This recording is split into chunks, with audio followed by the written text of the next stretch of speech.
the most important thing that I believe that is important in marriage is communication. People have heard it a lot. Communication is key, communication is vital, communication is this. But actively putting efforts on how things are being communicated is very, very important. What do I mean? You know that your partner is angry and you want to talk about something that happened previously. Please give it some time. Yes, it's not good to sleep with pain or with anger. Address it later, but in a kinder tone. That's why I said let the temper, let the anger wind down a bit before you go back to talk. Stop assumptions in communication or putting it to people. I know you did this. That is not effective communication. Allow that person the benefit of the doubt to explain. Rather than you telling the person, I know what you're saying is a lie. How would you know? Especially in instances where you weren't there when that thing happened, or whatever you are angry about, you were not present when it happened. So effective communication is you being kind in your word, knowing when to communicate that thing, and removing assumption.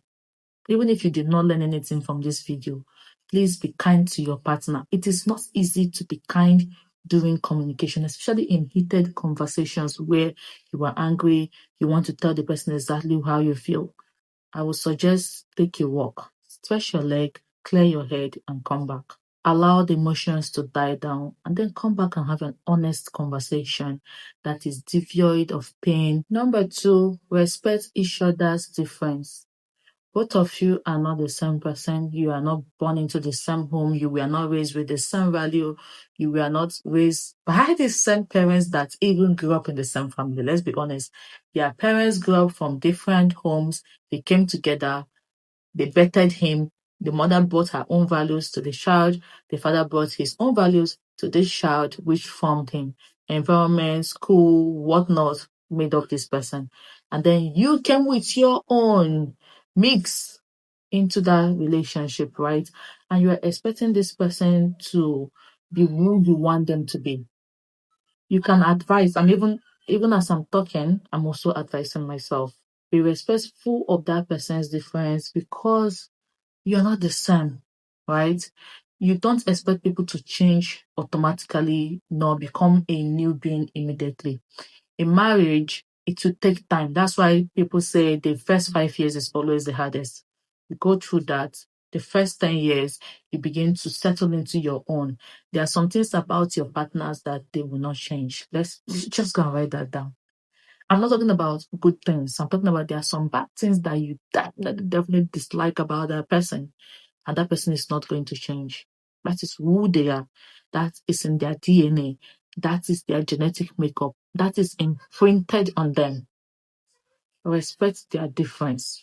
There are a lot of good things that they do that you enjoy, but you just decided to stick to the one that they do that you do not like. Number 3, always show appreciation. That is one mistake that a lot of people in marriage forget. It's not as if they don't do it in the first few years of marriage, but as time progresses, you see everything that this person does as being normal.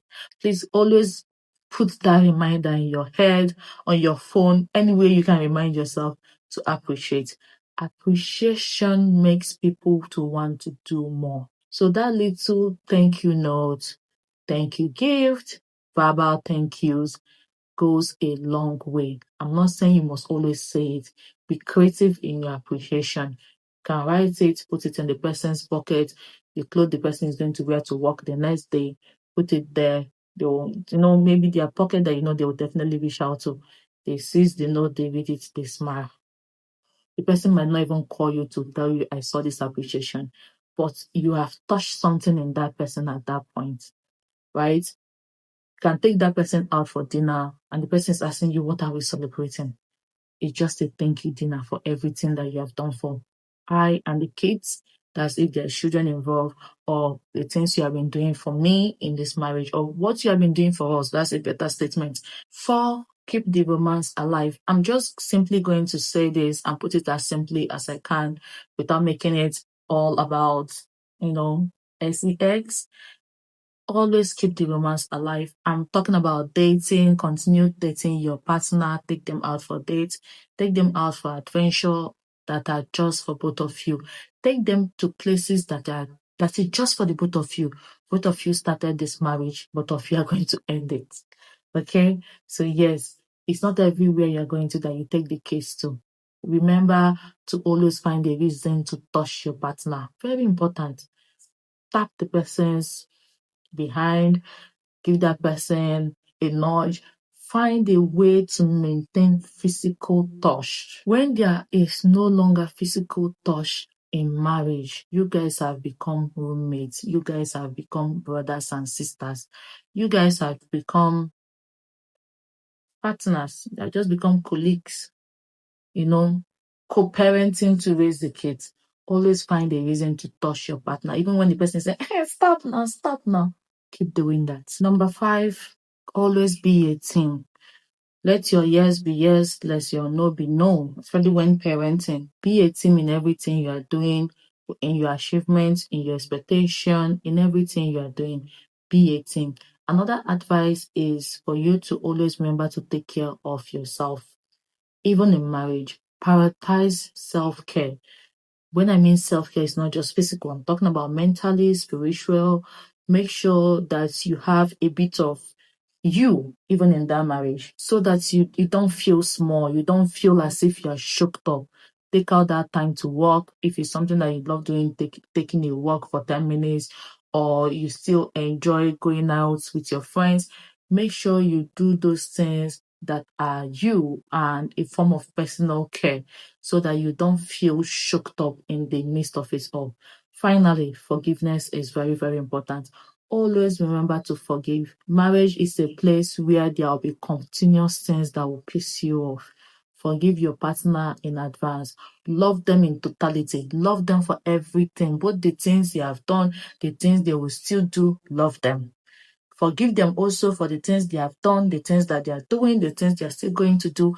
Even before you marry your partner, be sure that that person is somebody you can forgive. My name is Oringoshade Oringo. If you have seen me for the first time, remember to subscribe, like, comment, and of course, share this video to all your friends. Do not forget to turn on the bell notification so that you'll be the first person to get notified anytime I post a new video. And I'm going to see you guys on the next one.